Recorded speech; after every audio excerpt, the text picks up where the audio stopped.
20 years, two strokes, two marathons, two Guinness World Record attempts. And here we are. Today is Thankful Thursday. It's also Throwback Thursday with Fiance Files with the one and only Sekou Wright and Fee King. Join us today. Check in, chat with us. We're talking about all things love, relationships, friendships, challenges, how we navigate our relationship. Let's go.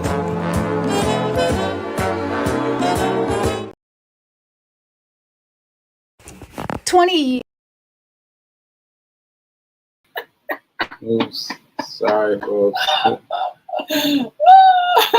What's happening? Welcome to Fiance Files with Sekou Wright. Him right there. Yeah. Welcome to Fiance Files. Yes. Good morning, Sekou Wright. Good morning, PK. This is a true good morning because this guy has already been out running miles early in the morning. Like when I say miles, tell the folks how many miles you ran. 5 miles. 5 miles. What are you talking about? Because the doubt started yesterday. So yesterday, my friend texted me. He's like, "Hey, man." Well, I guess I should include this in the story. So he sent me a message, text, said, "Hey, man, you ready to do 5 miles tomorrow?" I was like, "Oh, is that what he said?" "Yeah, are you going to do 5 miles tomorrow?" And I was like, what are we talking about? He's like, "Yeah, I'm in town." I said, "Oh, you're in town?" So I shifted gears immediately. "Oh, you're in town? Let's link up." So we went out last night and hung out a little bit. And then when I was dropping him off, he was like, "Oh, so you coming tomorrow, right?" And I was like, "Coming to what?" He's like, "Come run 5 miles with me." And I was like, "Oh." And I was thinking about it. I was like, "Yeah, I'll go." That's but hilarious. I kept thinking, I'm not going to go. I'm not going to go. I did. Even though you told him you were going to go? Yeah, I kept thinking. I was like, "Oh, I don't think I'm going to go." God. So I woke up when my alarm went off, and I was like, "Yeah, I'm not going to go. I'm definitely not going to go." When my alarm went off, I didn't even hear that alarm. Man. And I said, "I'm not going to go." And then I put my phone out. I was like, well, maybe I'll go with him for the first, I'll go with him to see him off. Oh, right? Like watch him run? Really? Yeah. Is that how it works? Yeah. Oh, okay. And so then I went and met him, and we wanted to run in Central Park. And I was like, I've never done that before. I've done that as a part of the marathon, but I've never done that before. I've never run the circumference of Central Park before. As long as you've lived here, you've never? Wow. Never done that before. See, a year of first, a lifetime of first. You can have first anytime. I love that. Oh my gosh. Yeah. So I was thinking about, maybe. But then we got out there, and he had me running faster than I'm used to running. And so he had me run like 11-minute miles, and woo! I was like, So the first mile. That's why I didn't go. Yeah. so I deliberately did not look at my watch. I did not look at my watch because I didn't want to see how far we'd gone. And he stopped. He stopped to do a walk break. Okay. And then he told me it's been a mile. And then my mind started thinking. I was like, "Oh, it's been a mile. You've done your mile. You've done what you accomplished, And you've done what you've accomplished, but he set out to do 5 miles. Yeah. So anyway, I just kept on trying to get out of it in my head, and I kept on not voicing it though. That was my thing. Don't voice it. And once I had to walk a little bit, but other than that, I just kept going. Oh, and also, we ran into a running celebrity. And what's a running celebrity? Well, I guess the guys that are known for running. Yeah, like then that would be you. Or maybe. Yeah. Maybe. I really haven't dived into it the way they have. But I can. But this guy, he's known, and I saw him coming, right? Yeah. And I was like, I had my glasses off because I was tired. I had my glasses off. And I was like, that looks like That looks like Matt. And I put him on the grass. I was like, yo! And he's like, yo! He's got so much energy. He's like, yo! And he was like, yeah, it's me. What's up? And I love that he said, yeah, it's me. Yeah. I forget what he said, what he actually said. Don't quote me. But he said something of that caliber. Yeah. And he ran, and we shot a little video with him. Do you have it? And do I have it? Let me see if I have it. Let me see if I have it. Let me see if yeah, I have it. So what? Let me see. This to new link. Oh my goodness. Refresh this. I love that there's a such thing, running celebrity. That is so dope. Yeah. Running celebrity. Right? Let me see if I can get this. All right, how can I? Okay, it's loading, folks. It's loading. All right, so let me get this on screen. And this guy always runs without a shirt. And so it makes it easy for you to spot him. So let me present, share screen, and here we go. Share, and Booyah! then come back here, come up. Okay, so there's Antoine. Antoine's in the middle, gray shirt on. What's up, Antoine? Yeah, got me out to do these 5 miles to run the circumference of the park, Central Park. And here's Matt. Is Matt Choi. And this is him. And I was like trying to take a picture of him. It came out as a video. Here we go. Let's see. It's a really quick video. Let me put the it's Brian video. Yeah, what's up? Where's him? I'm trying to look for Harlem Hill. Is this it? I don't know. You don't know? I don't know, bro. I think we're close. All right. We'll see you later. Let me put the it's Brian video. Yeah, what's up? Where's him? Couldn't even talk straight. I was so excited. And I was also very tired. But after seeing him in the run, I didn't quit after that. I kept thinking I would have a circle. I'd have a circle of thoughts where I was about to tell Antoine I got stopped. Mm-hmm. And then I would remember seeing Matt and I'd be like, I'm not gonna stop.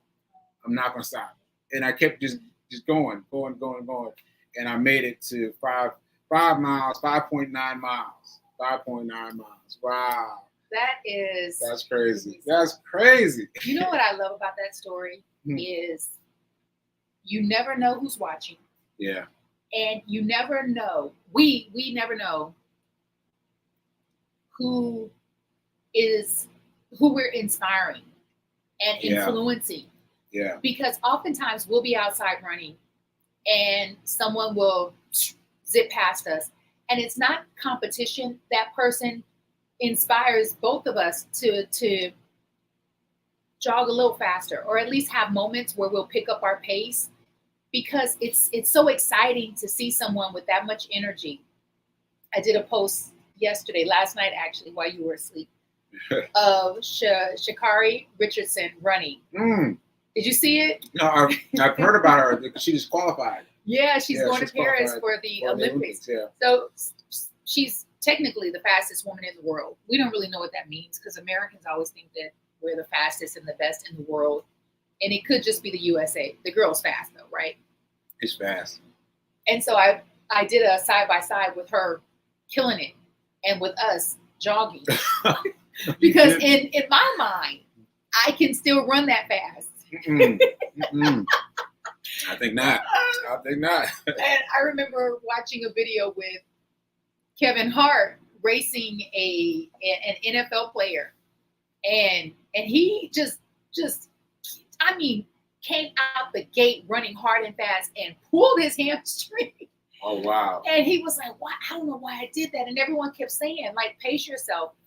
But it's inspiring to see Sha'Carri run that fast. Yeah. And this morning, I took that with me because I was forced to go on a run by myself because Mr. Sekou Wrights asked me to go, and I was like, I don't want to asked slow her to them. go with us at 7 a.m. Yeah, 7 a.m. And yeah. it wasn't the time; it was the amount of miles. I said, I'm ready to push myself, and it helps to have someone like Antoine who, like Sekou, has been running a run streak, meaning they've been running every day. I think Antoine's been running every day for how many years? 2,000 and something. I was like, we're counting it like it's years. It's like 2,000 and something miles. I was like, wow. 2,000 something 2,000 days. I was like, wow. So, and he's the person that introduced me to the idea of running every day. And inspired you. It inspired me. So 2,000 something days is, if there's 365 days in a year, 369, that is thus far almost 4 years. Yeah. It's a lot. Almost 6 years. I think that's what he told me. I think he told me that would make sense. Six years. Because 6 years would be 3 times 6, 24, 2,400. Yeah, so if however you add it up, it's a lot of years. It's a lot of years. And I know that his pace is far faster than mine. And I said, I don't know if I'm really ready to get pushed that much. But what I did, based on you and Antoine and Shikari Richardson, shout out to Shikari, I did a couple sprints to push myself into that uncomfortable zone. And it was very uncomfortable. Yeah. It was, but I did it. And you did it. Yeah. It was so uncomfortable. Yeah. It was very uncomfortable. Shout out to Antoine for hanging in there. And he kept talking to me about I would be so upset. Talking to me about 3 miles. And it made me feel like I was only running 3 miles today. And then, but I promised myself I'm not going to look at my watch. I'm not going to look at my watch. Good. I'm not going to look at my watch. And then he said, we've done 3.75. I was like, what? Let's stop. What? Stop. And I was like, all right, I'm going to hang in there for Matt. Hang in there for Matt Choi. Hang in there. Shout out to Matt Choi. I wish I could have been there. Yeah, it's a true running celebrity and influencer. Yeah, so there's like him and there's the other guy who ran from LA to New York. I don't know who is that person. Man, I don't know, but it's not David Goggins, right? No. Okay, we've got to find him. But he ran from New York. No, from LA to New York to New York. I want us incredible to do something like that, and I feel like we're on track. So we just got back from Boston, celebrating this guy's birthday. Happy birthday, Sekou Wrights. I ran in Boston for the first time, and when we decided that we're gonna have a lifetime of first, right?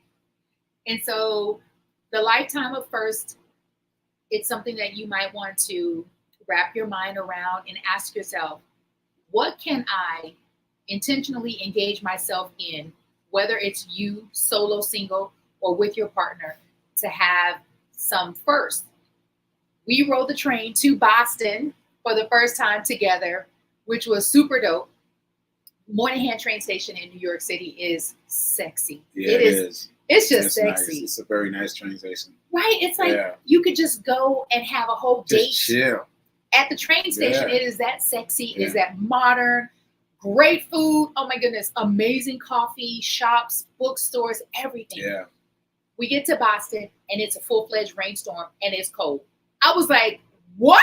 It was a rainstorm? It was a rainstorm. It was raining when we got there. And it was cold rain. Because I was saying to Sekou, I said, ooh, I hope that this is not like Florida where it rains and it becomes more hot and steamy. No, it was cold rain. Like, yes. The next morning we went for a run. Let me tell you. Well, you're not morning, right? No, we went for a run in the morning. In the morning? Yeah, it was in the morning. Okay. I don't remember. No, it was no. Right? It was in the evening. Yeah, see? My bad. Our first full day there, it was in the evening because we were on vacation. Yeah.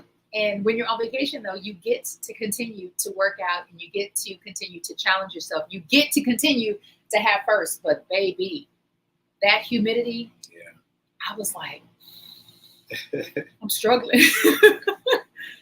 And so I don't know if you get it when I'm really struggling and you're trying to talk to me and I don't talk, I don't have words for you.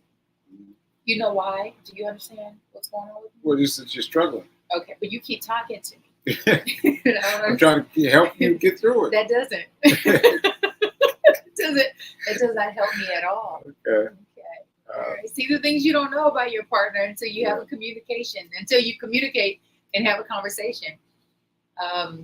So Boston was beautiful. Boston was nice. Thank you, Sekou parents, for hosting us. Yes, Papa George. Thank you. Mama Janet. Yeah. Did you have a good time? I had a great time. Yeah, it was fun. And speaking to the church. Oh. Speaking to the church. We went to church Sunday. Woo! That was so powerful. But Mama Janet told me that church is from 9 to 11. I had a little bit of a reaction. I was like, what? I was like, what are we going to do in church for two hours? And I just said, be present. It's going to be amazing. And it was far more than I could have ever imagined. Yeah. Tell them what happened. So I got up at the end of service and went up to the front. And I initially went up to thank the church for supporting my parents because they're supporting me, right? And talking about that. But the pastor that day had done this thing with bowls, and what was it like? The children's youth minister. Thank you. She made an analogy, and she decided to use the kids to show the symbolism of pouring into your vessel. Like there's one vessel, so she had 5 kids, and every time they had a bowl of water, they poured it into this one receptacle, and it never filled up. Right. And then at the end of all that, you had to push the vessel into the water for it to be full. Filled. Yeah, to be filled. And I don't know why, but it really struck me. And it reminded me of something that I hadn't thought about in ages from my memory. It popped out from my memory. And that's that when I was in the hospital, they were wheeling me around in a wheelchair. And I didn't remember that. I guess I blocked it, but I remembered it then. I was like, oh. And so inspired by her, I spoke about that too. I was like, this is what happened to me. This pushed me on the wheelchair. Yeah, we have time. Yeah, because it's beautiful because you talk about the wheelchair and not wanting to be in a wheelchair. Yeah. But this was the first time you gave us more backstory. Yeah. So I think it's important that you share the backstory of that. Okay, Fee. Yeah, okay, right? Okay, Fee. So basically, I was talking about how they're wheeling me around, right? Mm-hmm. And when they were wheeling me around, they showed me. They didn't mean to show me, but they showed me my roommates. As we went down the hall, I would look in each room. In each room, I would see another roommate. And all of them were stuck in a wheelchair. Stuck. And I just thought every time I went around, I saw them. And they were always stuck in a wheelchair. And something about it clicked in my head. And I was like, I don't want that for me. I don't want that for me. Yeah. And there was no one to talk to because my mouth didn't work. My vocal cords didn't work. So I couldn't talk to anyone about this. Mm-hmm. Even the people that were coming to talk to me every day, they couldn't understand me. So I was talking to God. That's it. That's it. That's all I had to talk to was God. And he told me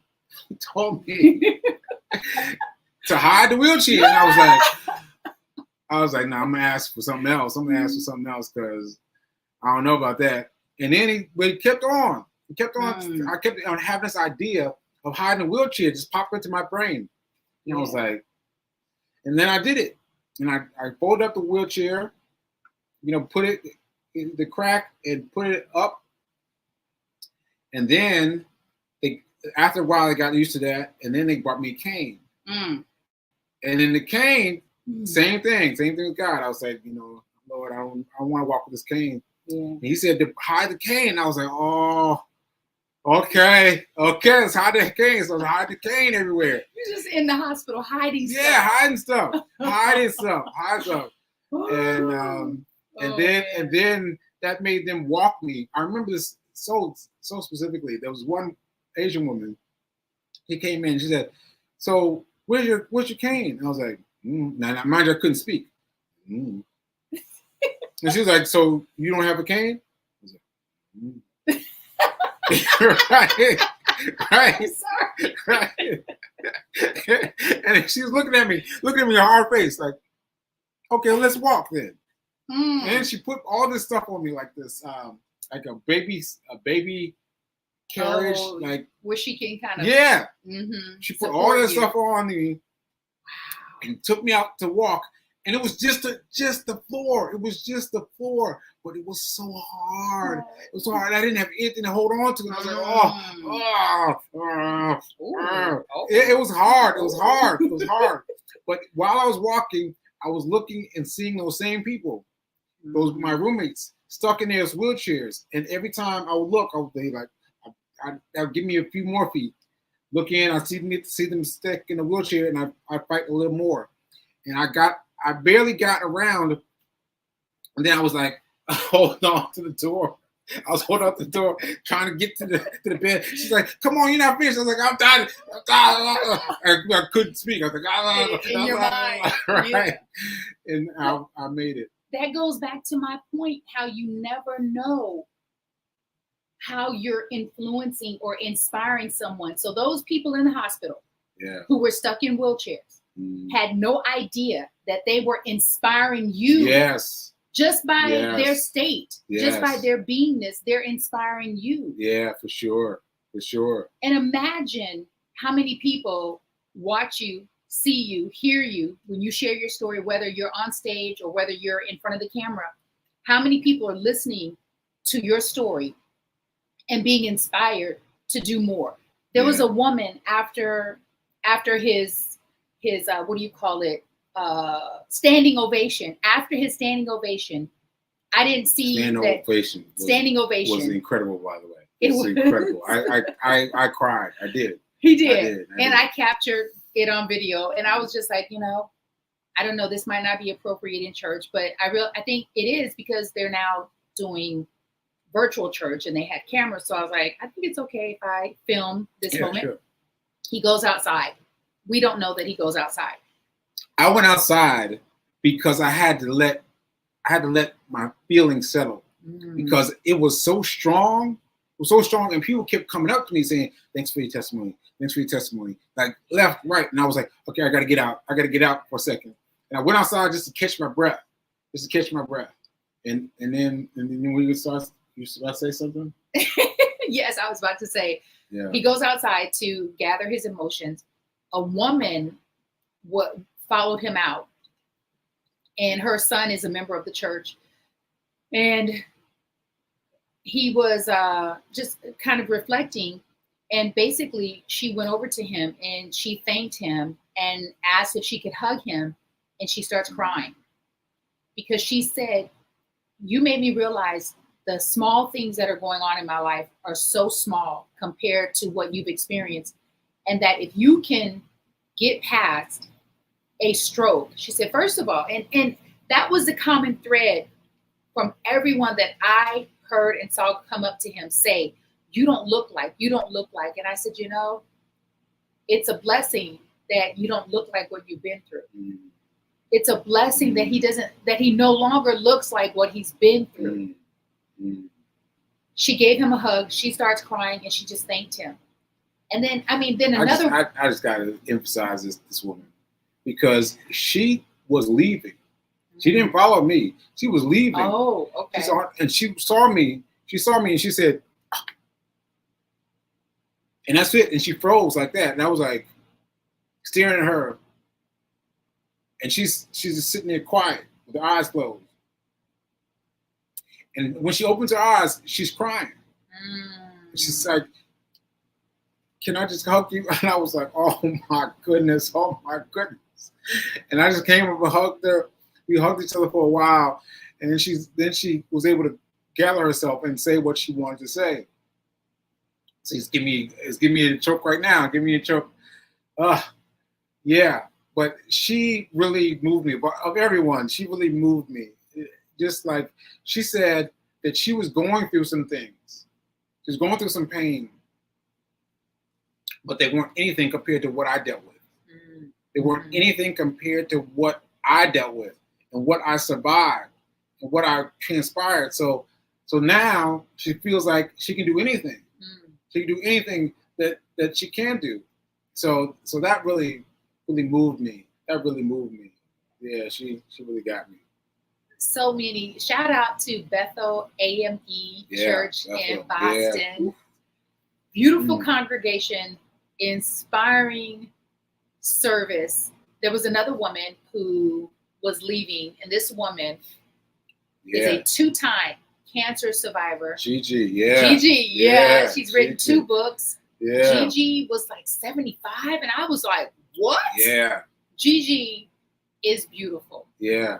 And she said to Sekou, "Thank you so much for sharing your testimony." And begged me to tell my story to other people. She said, "You have to." She said, because people need to see what God is capable of doing.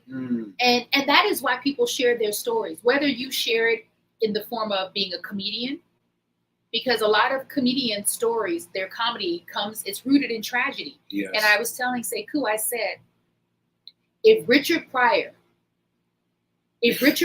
can find the humor in setting himself on fire, make it funny, and make it funny, make it really relevant, funny. I said, surely you can tell your story and find the humor in it. And he did. He did. When he was up there beyond the pulpit, he was talking about the wheelchair. And it was the first time I saw and felt the humor in it. Yeah. Because he's past it now, so he can go back and think about, what that is kind of humorous, that I was hiding the wheelchair, that I was hiding the cane. Yeah.